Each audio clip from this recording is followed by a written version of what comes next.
ride with me in my foul life.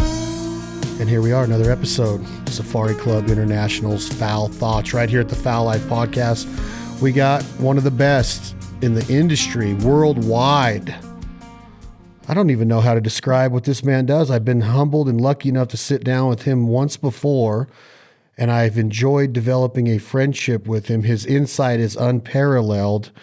I love his thoughts. I love his Instagram feed. I love following everything that him and his family have done over the years, from his father to his son, to his daughter, to his relationship with his wife. You've heard the story how he met his wife and how he kind of stalked and hunted his wife here on the first time he was on the show. Jim Shockey, how are you, my man? I'm doing great. How about yourself, Chad? Buddy, I've been doing so good, and hearing your accent makes me want to go north of the border so bad. I haven't been there. I had to skip last year. We all know why. And now I'm like, man, I want to go to Saskatchewan. I want to go to Alberta. You know that I love to chase ducks and geese, and where you're from is like the Mecca, and we still don't know. Here we are going into June, summer of 2021, and I still don't know if I'm going to be able to grace Canada this year. What are your thoughts? Well, I think it's cute that you think you're gracing Canada by coming up. That's awesome. But I as far as the border opening, a little birdie told me that just yesterday, actually, that the U.S. is going to open up the land border to Canadians, so allow Canadians to cross the border into the U.S. by land, and that's going to happen June 21st, I believe. I think there'll probably be an announcement here pretty quick. The problem is that the border is still closed for Americans to come up into Canada right now. And I think what will happen on that is, the U.S. opening the border going south for Canadians is going to put a lot of pressure on our government, our federal government, to open the border for Americans to come north.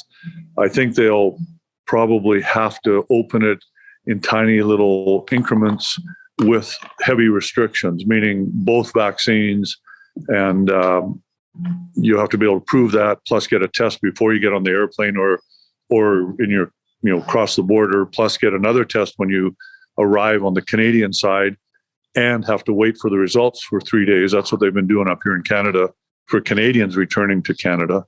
And then once that result comes in,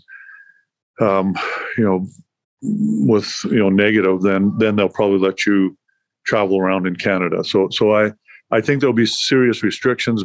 For the States does this in June 21st.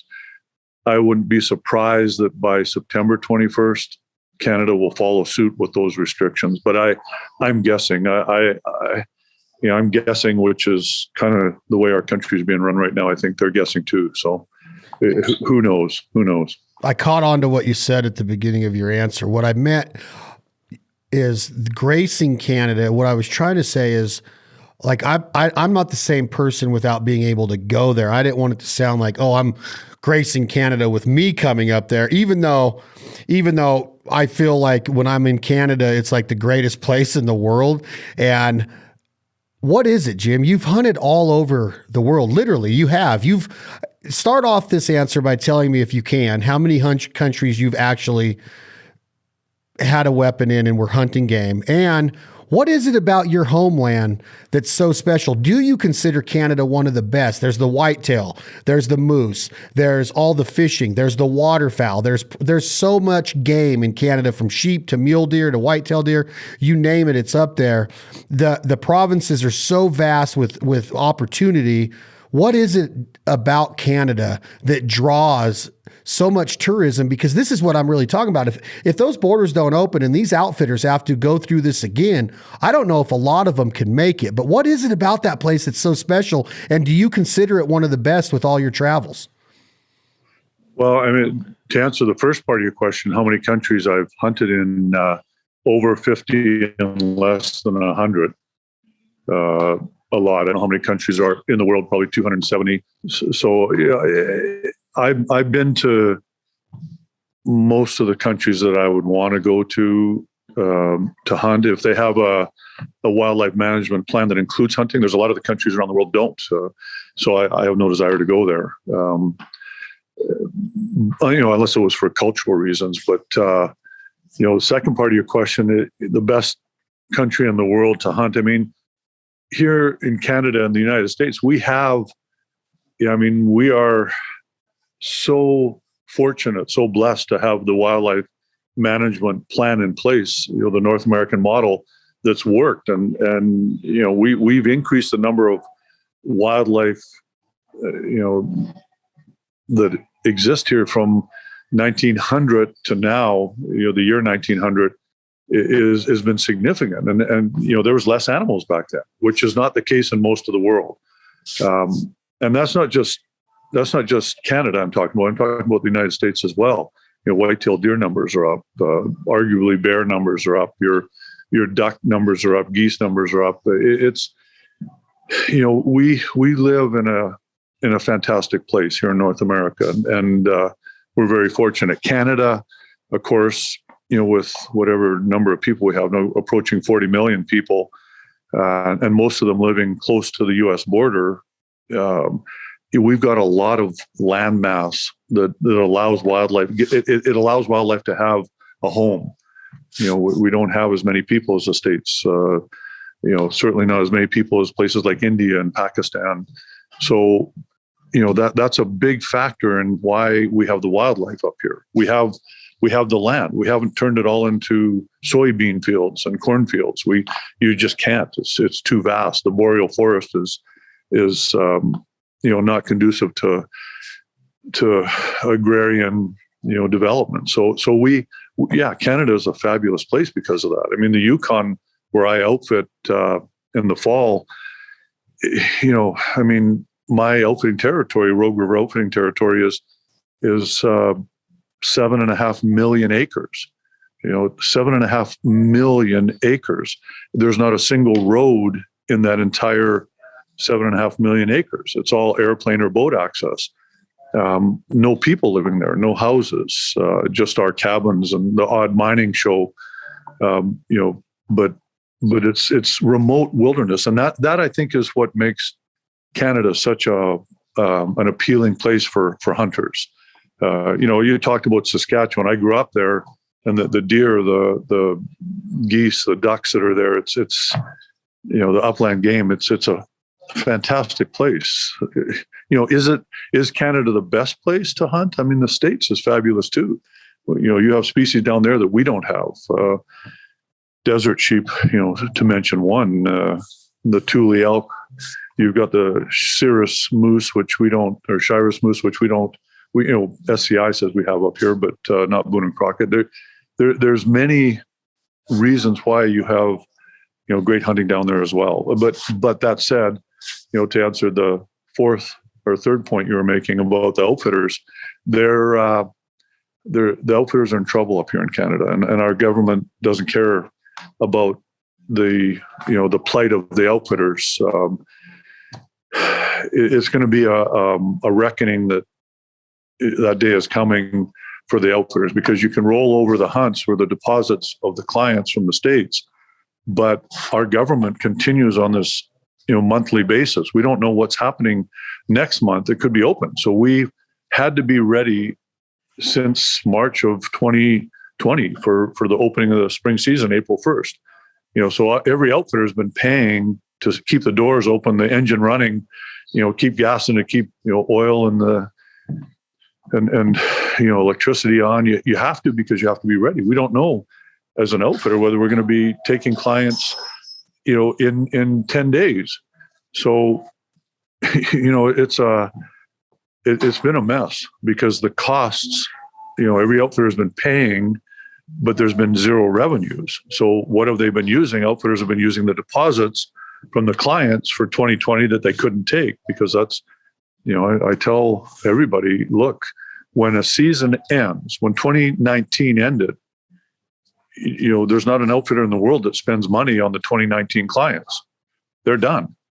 They're done. They're finished. It's somebody they used to know. And so the instant the 2019 season ended, the outfitter started spending money for the 2020 clients that were going to come or supposed to come.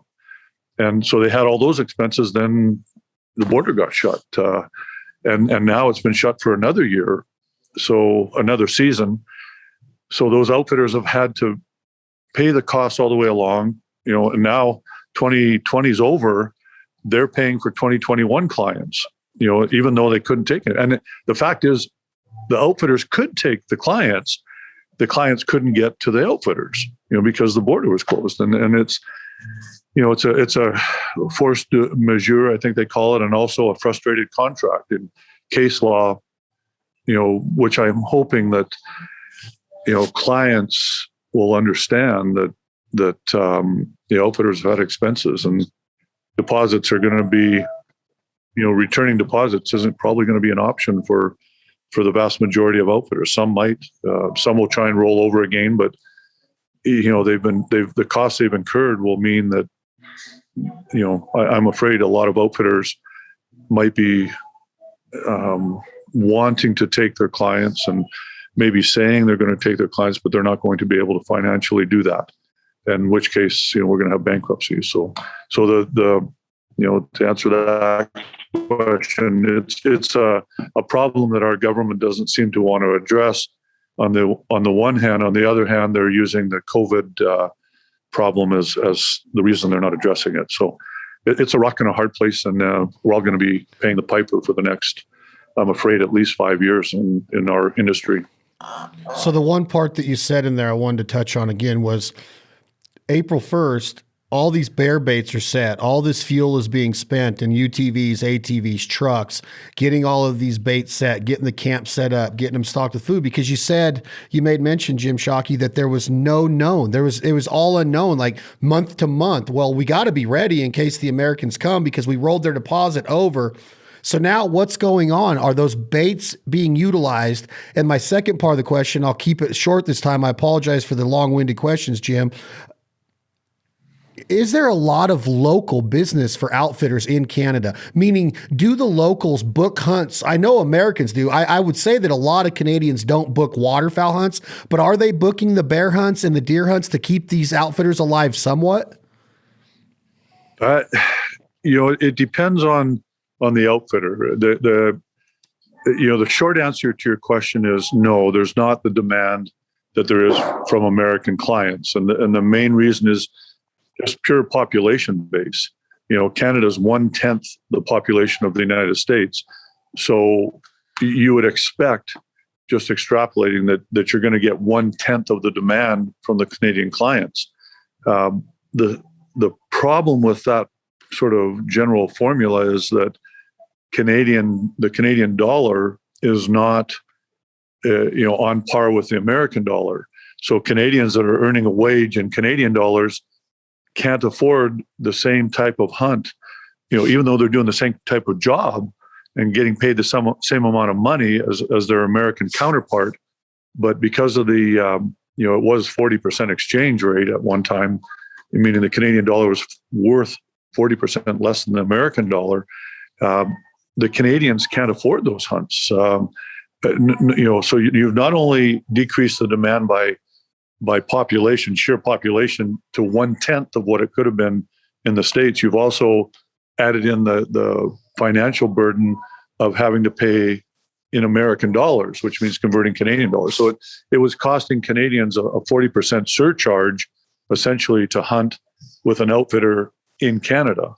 Now, to keep the doors open, what some Canadian outfitters have done is offered hunts at discounted rates to Canadians, to try and keep the cash flow going so that they don't have to shut down. And it's a valid way of dealing with it. It makes the hunts more accessible to Canadians.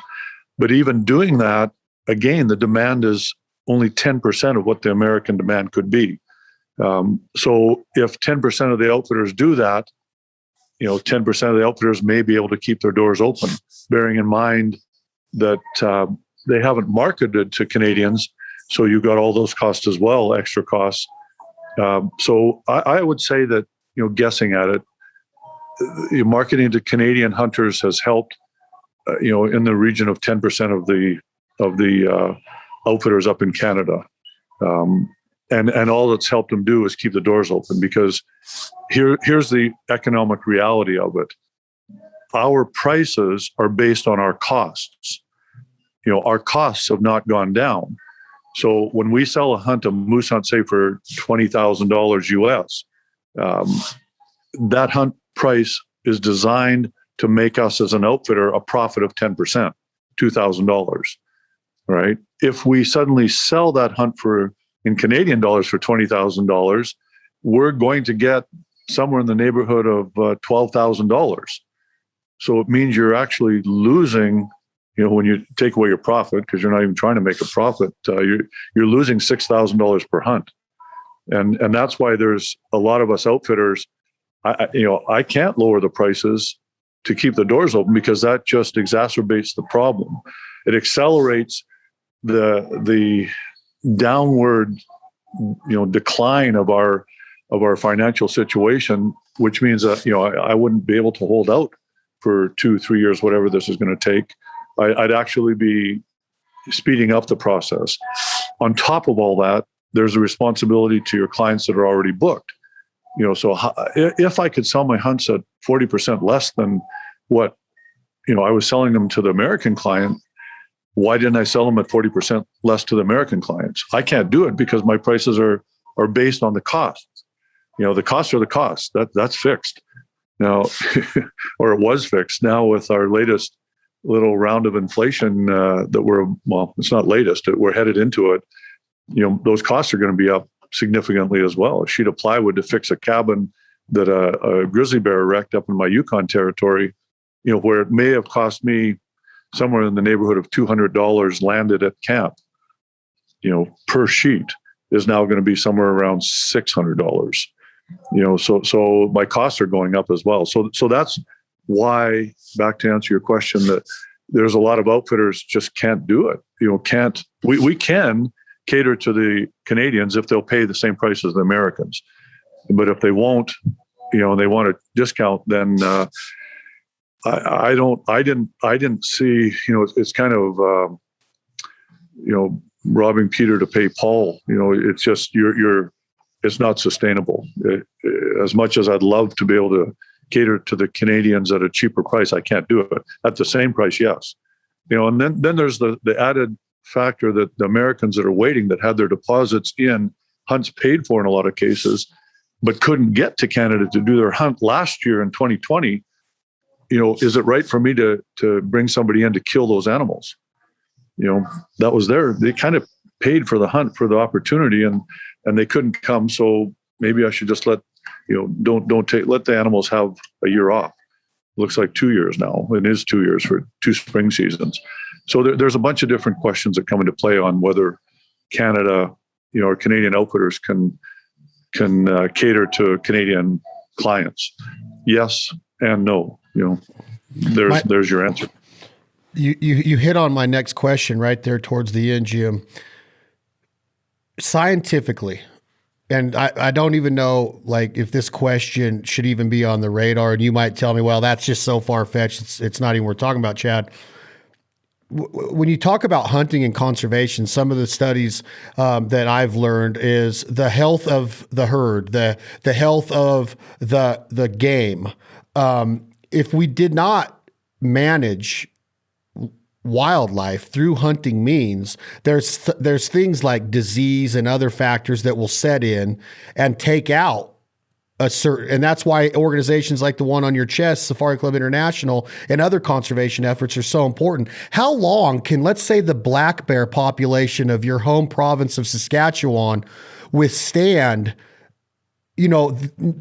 because Americans come up there a lot and they're bow hunting and archery hunting and muzzleloading hunting and rifle hunting black bears in the spring and the fall. Is that a thought, Jim Shockey, that the animals could pay the price for not having the right amount of pressure on the herd or, the overall population? Yes, in the long run, there's no question. In the long run, the problem is you'd never. That's not a hill that I would die on, because any scientist or anybody that's anti-hunting would take you to task pretty quickly on that argument and say, where's your proof? And how do you get proof? Well, you shut down hunting for 10 years and let's find out. That's the only way, because computer models can only tell you so much. Common sense would have you certainly agree that there's going to be a problem with overpopulation in a lot of these areas, depending on the percentage that was allowed to be harvested every year of a given species. Generally what we do is an 8%, I guess it would be repatriation of a recruitment of the population is what you're looking for, 8% every year. Of that 8%, you're expecting a 2% mortality for hunting. That's generally what they would use.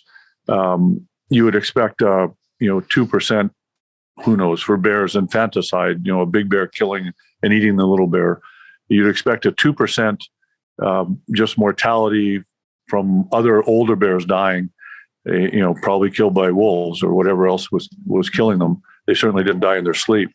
And then you'd hope for a 2% increase in the population. So hunting plays a part of that, but it's not a part that's going to affect a population if you take out the hunting component in the short term. Long term, yeah, that could be, but they factor in all these. Like I say, you just wouldn't want to. That's not a hill I'd want to die on. I wouldn't take that argument to the bank. What are there's a lot of countries that visit Canada. I'll get off of Canada here in a second, but is America by far the largest because of the population down here and our ease of access to go north of the border, whether it's flying or driving across the border? Are we by far the largest country visiting Canada for wildlife and outdoor means and tourism? Yeah, that and vice versa. We're by far your greatest tourism asset as well. So yeah, there's no question. We've got a 3,000-mile undefended border between our two countries. I mean, we're kindred spirits, regardless of whether there's a little bit of competition between us when it comes to the Canada-U.S. hockey series. But we are one and the same, in spite of what a lot of people would want us to believe inside both countries. And generally that's just sour grapes, jealousy rearing its ugly head or whatever, but or the politics of envy. But yes, the United States is by far Canada's greatest trading partner, always has been. What were your personal feelings? And we don't have to dive too deep into it if you don't want to, Jim, but over the last 6 months, I know last time we spoke, you were a big proponent of the administration down here. You're friends with Donald Jr. You spoke out about your feelings about and your loyalty to that administration.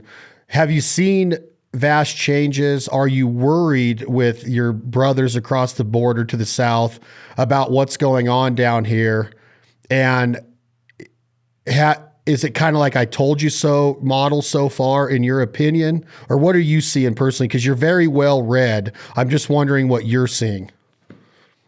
Well, I mean, first of all, it's not quite true. I couldn't be a proponent of the previous administration down in the States because I'm Canadian and I have no right to voice any opinion about any of your administrations, good, bad, ugly, left, right. I'm Canadian. Now, both my grandfathers were American. The first Shockey that ever came to North America, and the only Shockey, landed in Philadelphia in 1737. He was American, and all my antecedents were American, really, up until including my two grandfathers. My sister is American. My nieces and nephews are American, all of them. On that, the Shockey side of the family, my grandchildren are American. My daughter and son-in-law have green cards. My daughter-in-law is American. But still, I'm very respectful of the fact that I'm a Canadian. So I can't say, I can't be a proponent of any party down there, but what I did post often was that Donald Trump Jr. is a friend of mine, and if you're, just restructured your question slightly, what do I think about what's going on? I think that common sense has been lacking, and I think that from an objective viewpoint, I think that your last president got handed a very raw deal by the popular press, and I'm not sure who's pulling those strings. But as an objective observer, looking from up here, and traveling around the world, I don't think that that your previous president was given a fair shake. I mean, some of the things he was saying, if you just looked at what he was saying, yeah, it was his own style of saying it, and you could maybe have a personal issue, with personality conflict with him, but I didn't think that it was fair. Looking from the outside, now I'm not gonna get on a soapbox and say this is right, that's wrong, this is right, this is wrong, because it's not. It's American politics. I'm Canadian. You want to talk to me about Canadian politics, I can certainly voice an opinion about that.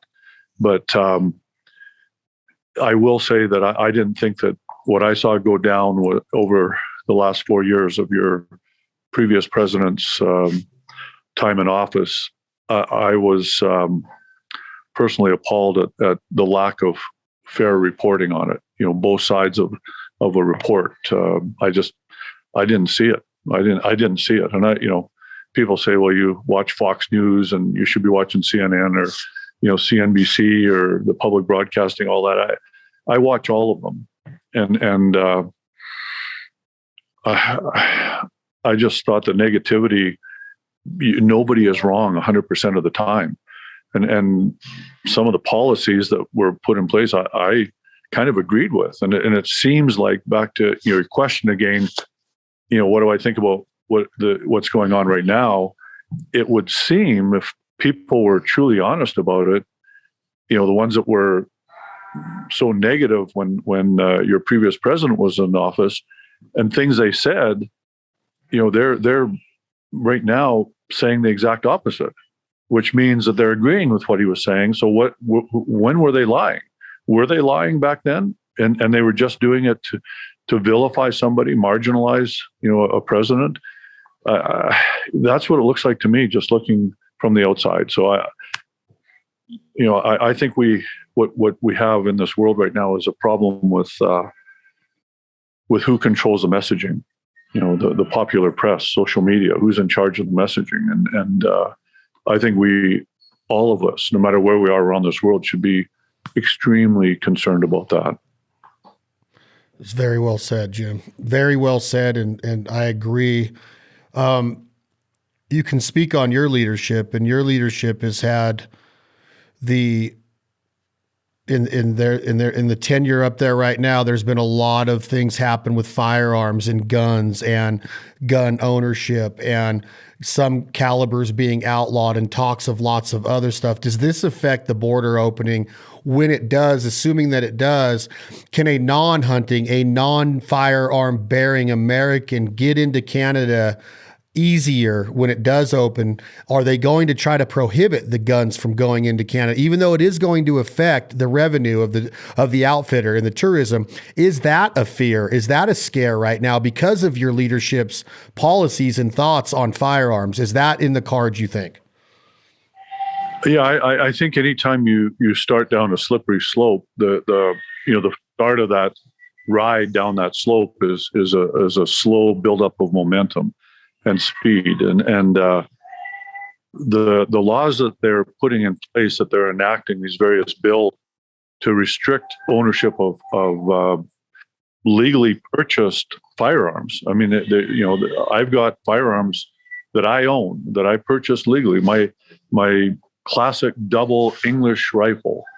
It's a beautiful engraved gun with a walnut stock. It's a classic. It's been used in Africa for 100 years. That style of firearm, break action. Put a cartridge in, close it up, pull the trigger, open it up, pull the cartridges out, put two more in. That gun is now on the list to be prohibited, which means it's classified the same as a fully automatic machine gun. I don't know, an Uzi. I'm not up on my machine guns, but the ones that go like, it's classified the same as that. And our prime minister and our minister of safety, Bill Blair, they've gone on the record as saying that this bill to prohibit these new firearms that are on this new list is because these firearms are designed, and this is a quote unquote, they're being prohibited because, quote, these are guns that were designed to kill the maximum amount of people in the minimum amount of time. End of quote. That's our prime minister and our minister of public safety. It's a break action double rifle that's been a classic in Africa for 100 years. They are absolutely not telling the truth to the public that doesn't know any better. They're thinking that good, they're banning whatever they're banning to protect us. How in the world is my break action double protecting anybody? It's, again, common sense is lacking these days. But part of the reason people that think they have common sense are getting handed a lie, and the popular press is promulgating this whole lie, this fallacy, this untruth. And I've got a bolt action rifle. The bolt action, 505 Gibbs, 460 Weatherby. These are prohibited weapons now, meaning, it's a federal offense if I own one. I bought them legally. Now the government is trying to say that they will buy back these guns, but I don't want to sell it. It's mine. I bought it. It's mine. And are they going, even if they did do that, what are they going to pay me? Do you think they're going to pay me what I think it's worth? To buy my double classic English rifle? No. And the cartridges for it, they're probably $100 each. You think they're going to pay that? And there's not a chance. And nor should that ever come to that. That shouldn't even be the question. So, to answer your question, more directly, is it going to affect Americans coming up? Well, yes. If they're going to bring those type of firearms, yeah, for sure. So if someone wants to come up with a 460 Weatherby to hunt, grizzly bears in the Yukon, they're not going to be able to get that across the border. It'll be like trying to bring across, a rocket launcher. They're classified as the same, a grenade launcher, same thing. So yeah, it'll affect a segment, not everybody, because not everybody hunts with those type of firearms, or that caliber of firearms. But I think, like I said earlier, when you start down a slippery slope, what's next? And then what's next? And then 12, what's next? Then it's 12 gauges, and then it's if they get a little bit of momentum, you're saying that slippery slope turns into a snowball effect, and now they have the confidence to go after all of it. So then me going up there with a 20 gauge to shoot some grouse and some mallard ducks, that could become an issue. Yeah, and that's the fear, is that, if they were telling the truth, then you could, like, if there truly was something, some substance to what they're doing, where it makes common sense.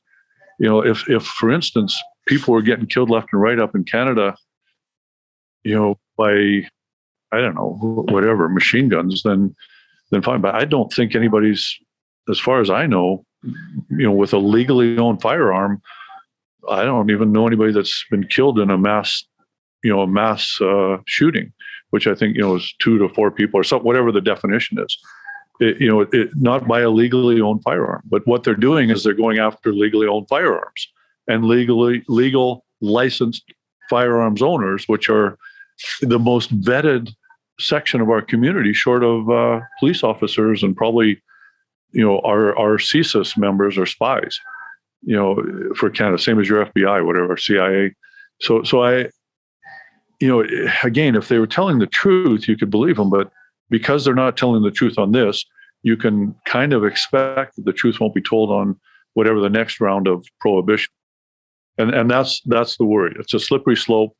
Like you say, if there isn't a big enough public outcry, which, let's face it, the vast majority of Canadians live in urban centers, they're probably not going to go out there and say, yeah, we should protect Jim Shockey's right to own his 460 Weatherby or his classic English double. They're not going to stand up there and say that was wrong to take that and, government change. They're just going to see these continual, the untruths as being the truth. They're not going to see it for what it is, that it's a pandering, instead of dealing with gangland, illegal firearms, this kind of thing, the social issues in the inner cities here in Canada, they're not going to deal with that. They're going to go after me because it's easy. I'm here. I'm not going to run away. I'm here.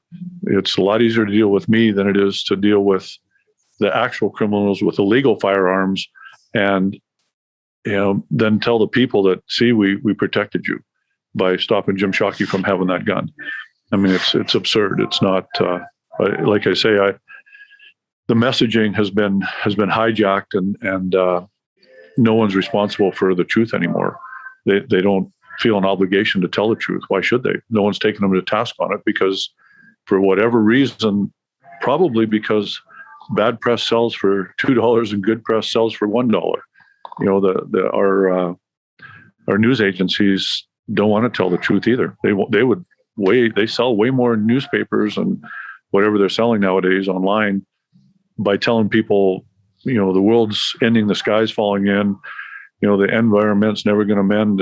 They're making more money telling people that than telling, well, actually, this isn't truly about saving, the Canadian public, making it safer. It's about eyewash. And Schultz and Easton would have said that it's, they'll give you eyewash instead of the truth, and that's what they're doing. Pandering. It's, I think,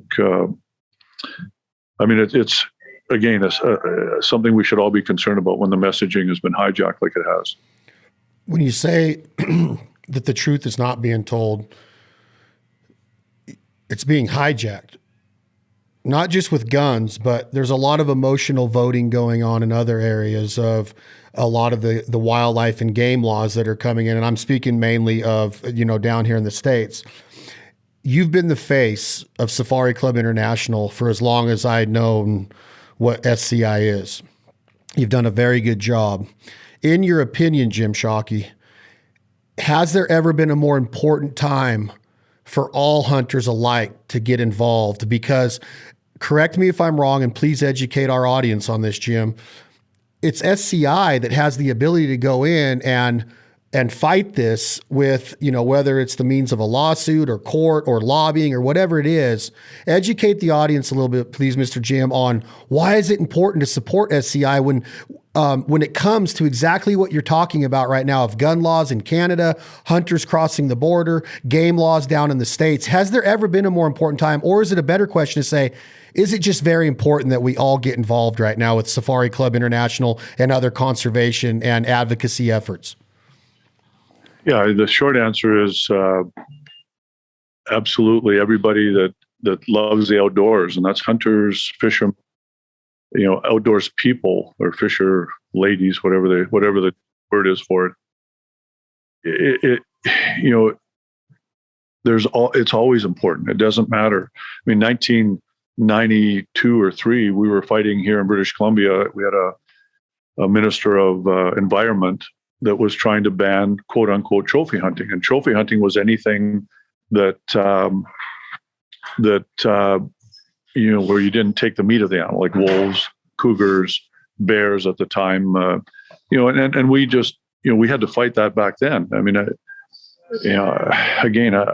received poison razor blades on the edge of cards, saying die scum, and this is reported, It's recorded, reported, and it's real. People were trying to kill me because of what I was voicing in those days. I mean, that's 30 years ago, and we're still in the same battle. It's just bizarre to me that we have to constantly fight. But the reality is, we have to. Every single one of us is responsible for our pastime that we love.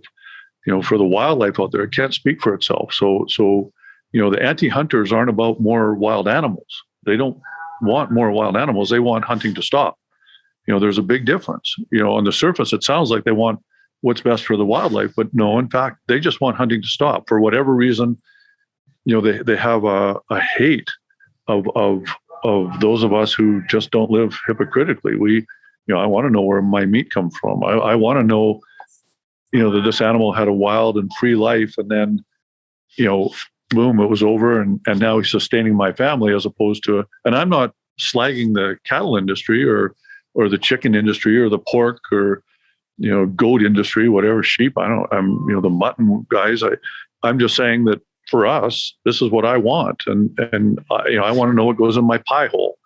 And, they, for whatever reason, that somehow, irks, even though they'll eat a great big juicy steak, and somehow believe that animal wanted to die, it volunteered to die. So we just don't want to live with hypocrisy, but they're fighting against us and our lifestyle. I think is more honestly about that, of who we are. That's what they're against. And we all have a responsibility to support the organizations, and there's many more. SCI is probably our strongest voice, both nationally and internationally. They've got people in place in Canada, lobbyists in place in the States, obviously, and they work around the world. They have I think the greatest overview of what's going on in the hunting world. So every hunter, and I've said it on our television shows for 17 years, that if you're a hunter, you really should be a member of SCI. And some of them will say, well, it's Safari Club International, I don't do safaris. It's not about that. If you want to protect your right to hunt on your back 40, for your children and for your grandchildren and their grandchildren, then you really should be supporting SCI, because they're the strongest voice for all of us. And what are we going to do individually?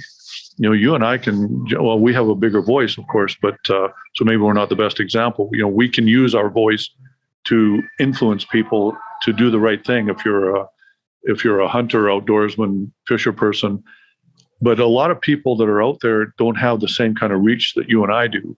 So what can they do?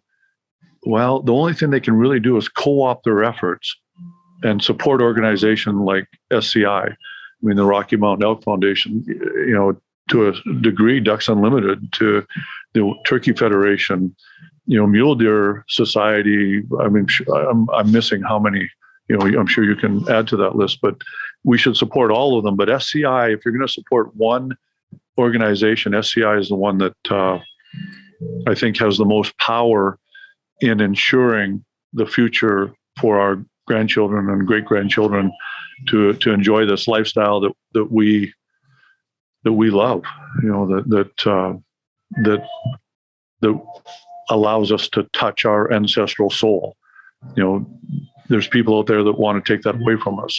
So we should we all have to join in this fight, even if it's with just dollar support, because not everybody has the time to be on the front lines. But everything takes money these days. So the greater finance the SCI organization is, the better they're going to be able to ensure the future of hunting for our grandchildren. I love that. Jim, in the last year, 15 months, I feel that we've learned what it could mean to take something for granted, our hunting rights. And you're speaking about Safari Club International and how they protect and fight for those rights. emotionally, I know you're a strong-willed person. I know that you have a psyche on you that's you've been everywhere. You go after it. If you want it, you go get it. You've done that with your family. You've raised a beautiful family. You have had an amazing hunting career. You have relationships with people all over the world, emotionally and personally. How has this affected you? Have you gotten down about it, not being able to live your regular life that you've become accustomed to, of visiting friends around the world and seeing Mother Nature at her finest and seeing the wildlife? Has it taken its toll on you at all personally, Jim? I know that you're a vibrant and a very optimistic person. You have leadership qualities, but has it messed with you at all? I think what it's done is accelerated my my understanding of mortality. You know, I was going 306 days a year on the road, you know, and loving it. I mean, you know, my soulmate Louise, you know, supported me on my efforts and, you know, the explorations around the world that I did. But you know, honestly, in 2019 October was my last scheduled expedition. You know, so pre-COVID, I'd already, you know, started not an exit strategy, but you know, the writing was on the wall. I'm 63 years old right now. You know, how long do I have ahead of me? You know, so you know, on a personal basis, you know, on a personal basis, I've had a long run. And it's you have to face reality that, you know, what age are you not that mountain man climbing the mountains fearless? Hopefully I'll never ever, you know, feel that. I've never have in my life, and I have no intention of starting now, no matter what age. But you know, I've had to, again, put my plans aside, you know, so I guess put them on hold. What I did have planned from 1919 or 2019 on, while this pandemic, you know, whatever you want to call it, is raging, and it means it's taken away time that I had planned to use for good, you know, for benevolent reasons, and you're just not able to do it. So, you know, it's accelerated that process of me moving towards whatever the end game is for me. I mean, you know, 75 years old, when I'm that age, are you still going to want to be talking to me? You know, you younger guys are going to be in charge. It'll be you guys fighting the battles. And apparently it's just, history just continues to repeat itself. It's the same battles we have to fight constantly over and over and over again. So you need a new, younger, fresher, tougher, more vibrant crew to take over the, you know, the hammers and the shovels. I mean, that's you guys. So, you know, asking me, has it affected me? It's just made it clear that I can't continue to do what I've done forever. It's not going to happen. Nobody ever has figured that one out yet.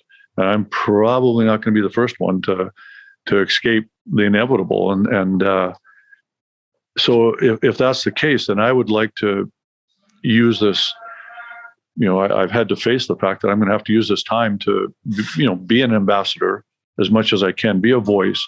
You know, what are they going to do? Send me home because I say something, you know, wrong that doesn't, you know, flies in the face of popular belief, isn't politically correct? You know, go ahead, send me home. I you know, you can't, you can kill me, I guess, take my life away, but you certainly aren't going to take my honor away, you know, my beliefs. You know, the truth is the truth, and you can't, nobody can change that. So I'm not, you know, it hasn't made me depressed, but it's made me realize that, you know, time is just going to continue on, and none of us are a cosmic event. This, you know, I've, like I said, I've had my time in the limelight. So personally, you know, I'm comfortable with it. It's, and I'm at ease with it, and I'm really, you know, I, I'm, I'm, I'm comfortable with it. It's, and I'm really, you know, I'm comfortable with it. It's, and I'm at ease with it. And I'm, I'm, I'm, I'm comfortable with it. It's, and I'm at ease with it. And I'm, I'm, I'm, I'm comfortable with it. It's, and I'm really, you know, I'm at ease with it. And I'm really, you know, I'm, I'm, I'm, I'm, I'm really it makes me really happy to see, the younger generation, you guys, and that whole generation is stepping up to the plate to take over for us. This older group, I guess we're the boomers. I don't know what we are, but so that is, and I think it's because of this acceleration. It's people have had to step up sooner than maybe what they were prepared to do, and a lot of us have been sort of not disarmed, but we've been neutralized for this last year and a half, and so it just it's just time, and you can worry about it and cry about it, but that's not going to do any good. And I'm, like I say, I'm comfortable knowing that there's people like yourself taking over and moving on and grabbing on and protecting and carrying the flag. All these great honorable things are being done by very capable younger crew now. So yeah, I've come to terms with it. I've got other things I'd like to get done that have been put on hold. I wrote a novel that I think is very important that it gets out there, because it'll give me a much broader reach and a much stronger voice outside of our hunting industry, our outdoor world, if I can get it published. And so that's what I've been on hold for the last year, just hoping, that somebody out there has the guts to print this novel and publish it. If they do, like I say, then I will be able to, God willing, be a voice into my 70s. So yeah, and that's been frustrating for me, sitting around. That's negative. But the positive is my golf game has done wonders for my golf game. As you decline physically, my skills are getting better. So it's kind of managed, homeostasis on my golf game, which is kind of nice at my age. So, I've just had to refocus, super senior, 65 years in an older league. That's my goal. So yeah, there's good things too. More time with the grandkids, but I would be dishonest if I didn't say it's been a frustrating last 18 months. Well, I hope that we get to, you have a golf tournament named after you now. You got to be somewhat of a good golfer now. You got to live up to that when you get down to the Carolinas and to the Jim Shockey Classic with the Freedom Hunter and Anthony Pace. That organization is great. I have 3 fun questions because I know your time's valuable, Mr. Jim Shockey. Sure.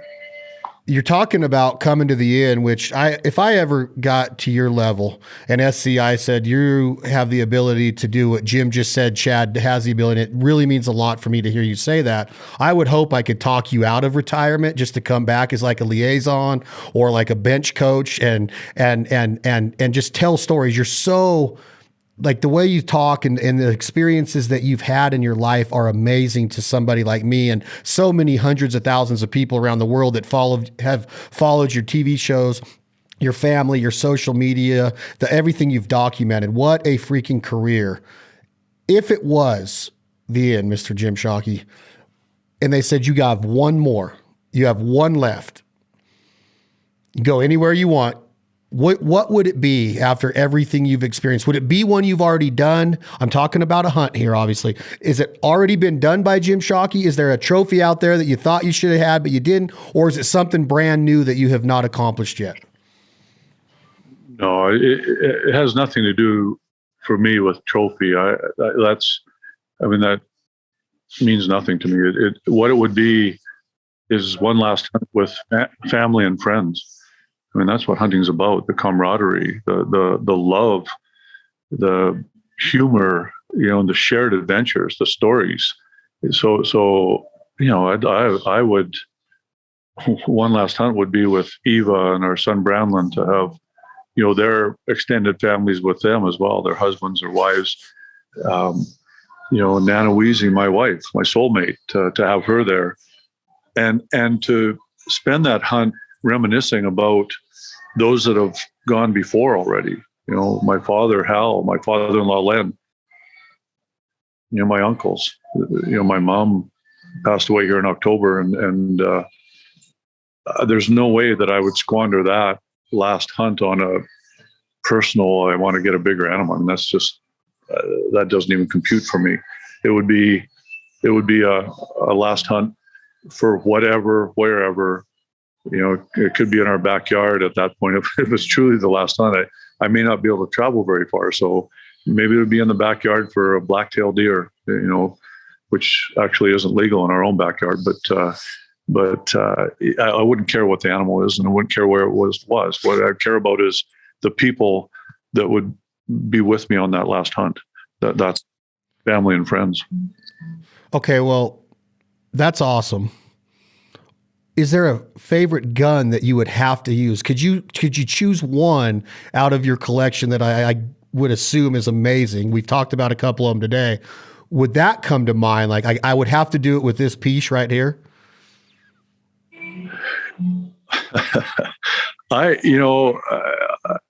Guns to me don't have I don't have a personal, like I don't name my gun, whatever Sue or whatever you call a gun.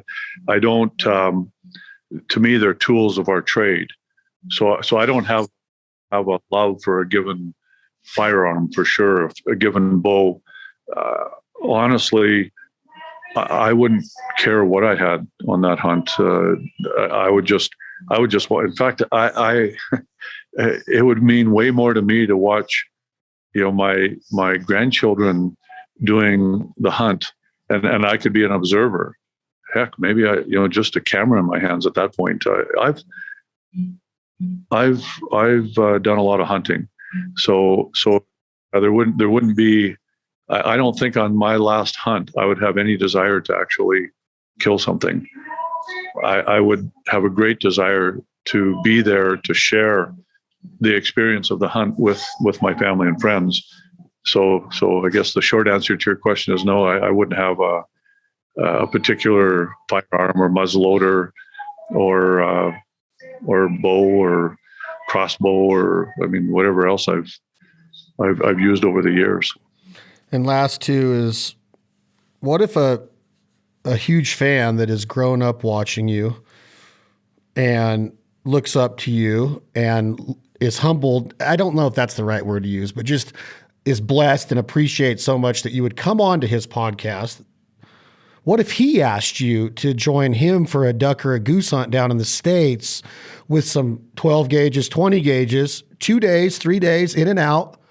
Would that raise an eyebrow? Is that even an option? And I'm asking for a friend, should he have the guts to even ask you on a hunt? I get asked to go on a lot of hunts, obviously.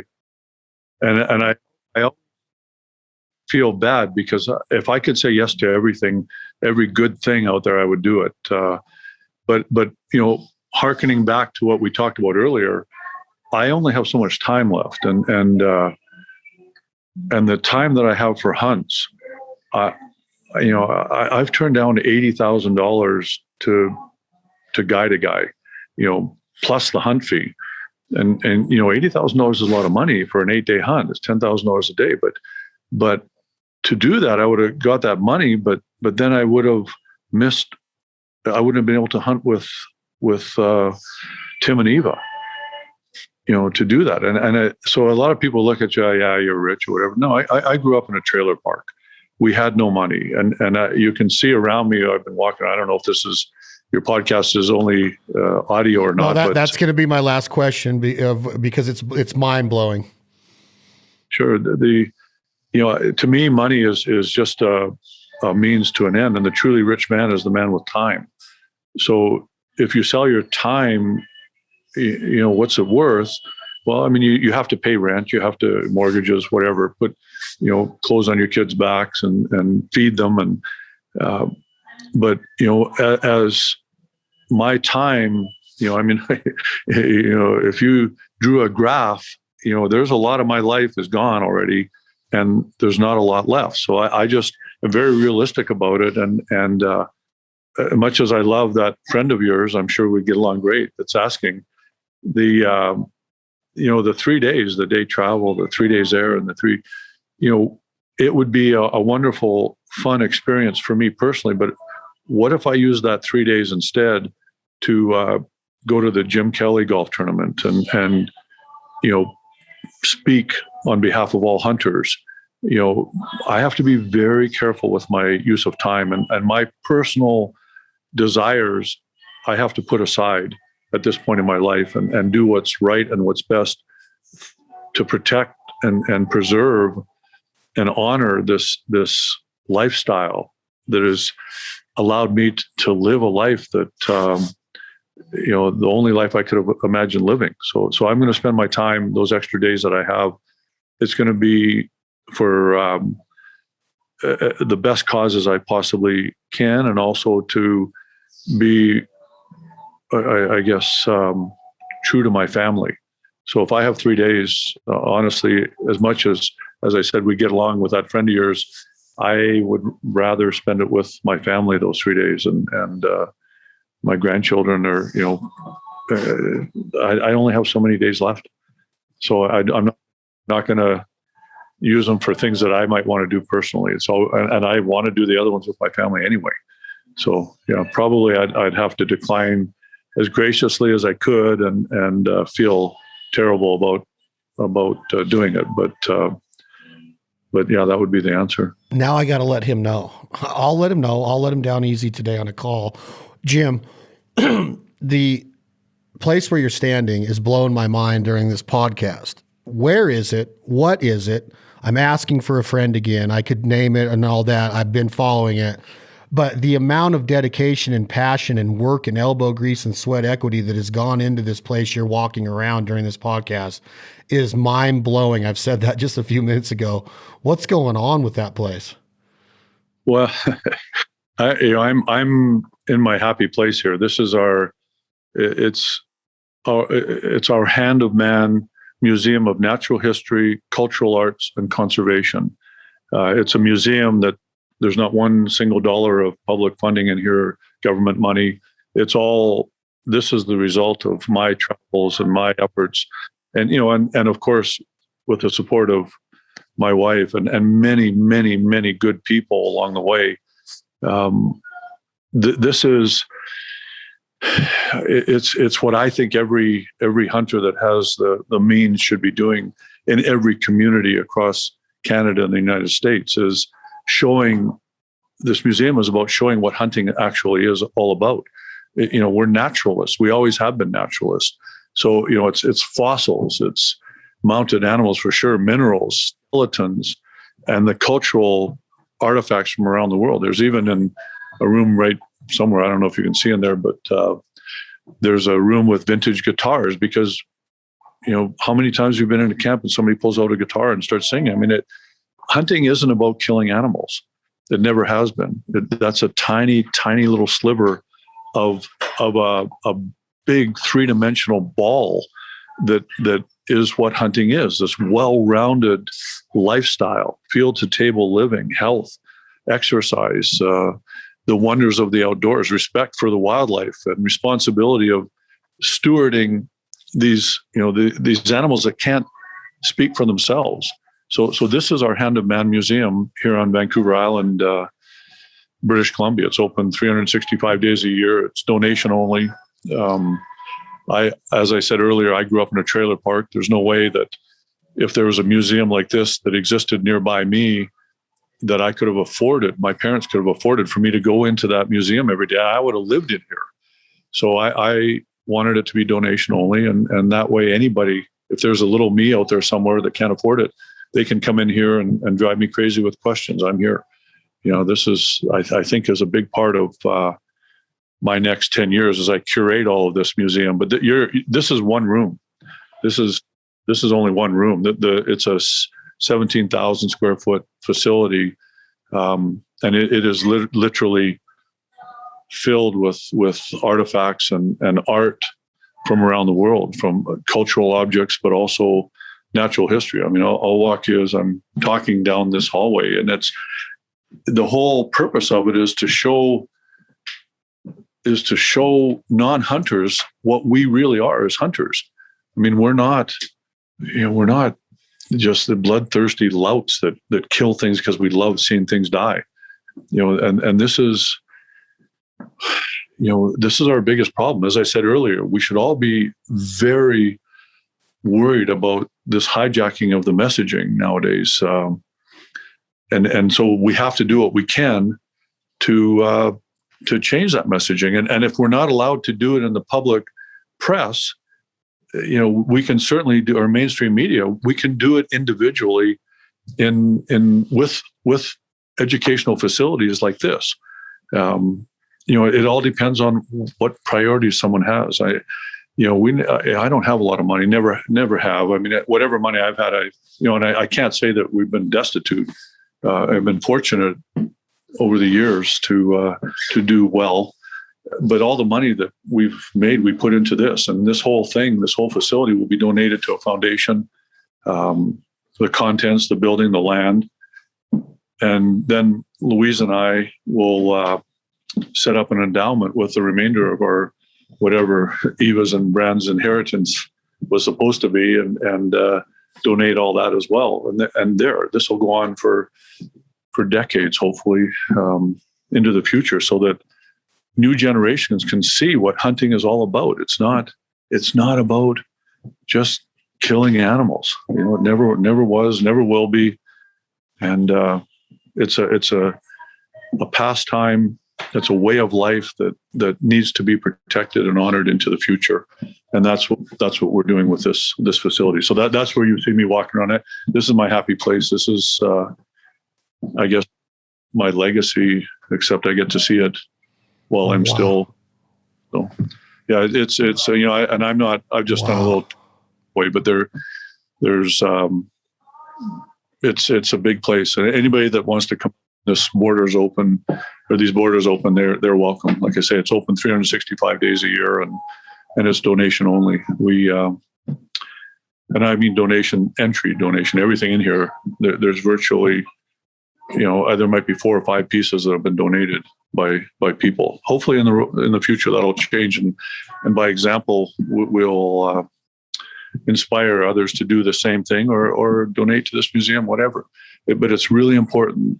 Anti-hunters come in here and leave with a new respect. People that lean towards anti-hunting, if they're true ideologues, you'll never convert them. You'll never educate them. They don't want to be educated. But anybody that's in the middle, that 80% that don't hunt, they may lean towards the non-hunting side or anti-hunting side. But when they leave here, they have every single person, 999 out of 1,000 visitors. And we document it. I keep a very careful tab on that. Love it. And they walk out with an appreciation of what hunters and conservationists do for the wildlife of this world. And it's all in the presentation. It's in the messaging, which we haven't been able to control our own messaging for all these years. We've been hammered for 30 years, and it's just going to get worse. So that's where you are. Our Hand of Man Museum, Vancouver Island, about an hour north of Victoria. It's a great facility that has been getting rave reviews. Anybody can Google it, Hand of Man Museum, and just look at the reviews.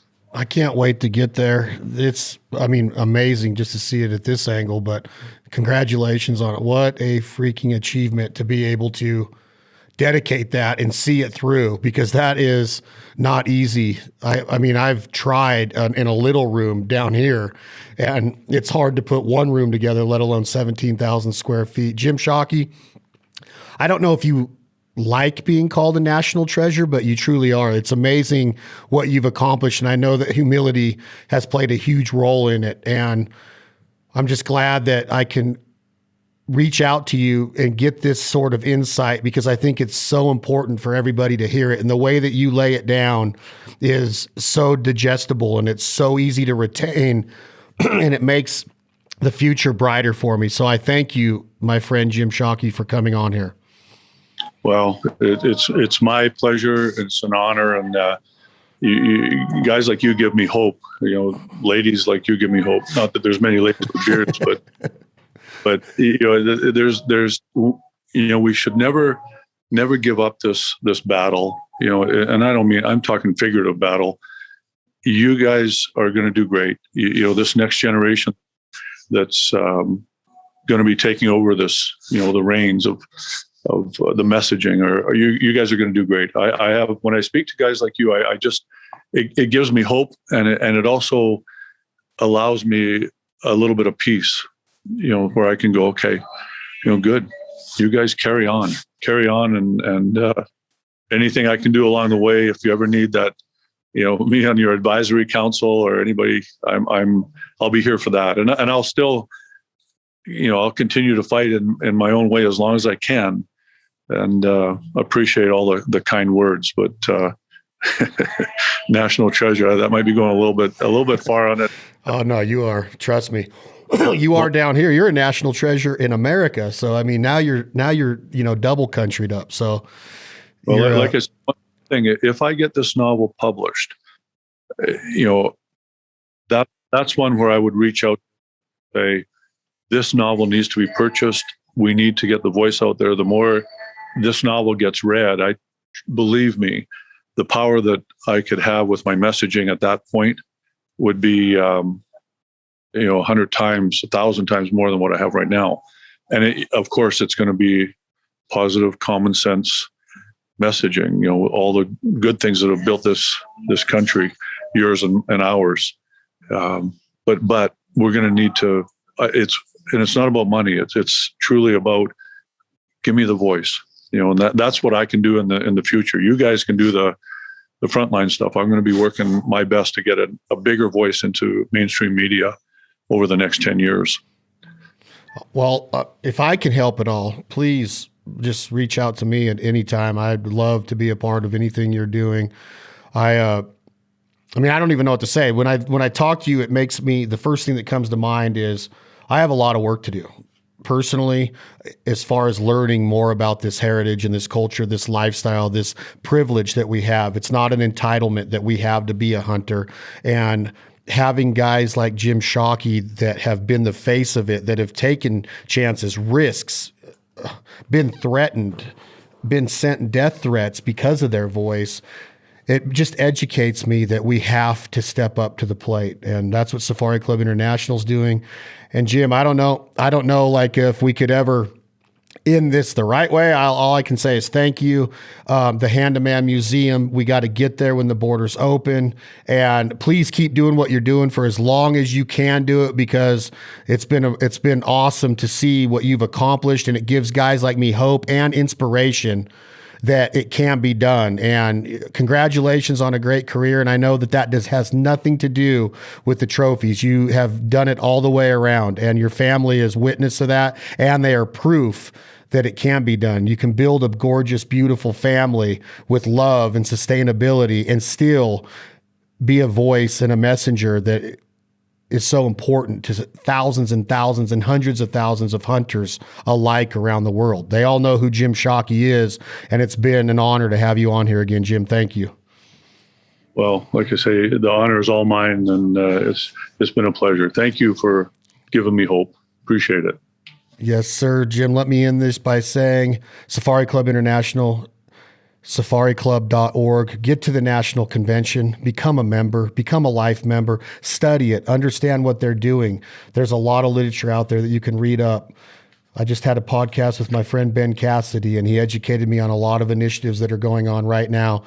Become a member. Let's all stand together. Check out the Hand-to-Man Museum online, and when the borders open, get to BC and visit it. It looks amazing from Google Earth and from the Zoom app. I think that I don't know if I could spend just one day in there. I'm going to need a week, Jim, so I might need a hotel recommendation. Thank you, Jim Shockey. This has been another episode of the Fowl Life Podcast, Safari Club International's Fowl Thoughts. Thank you all very much for the downloads and subscriptions. Talk to you soon.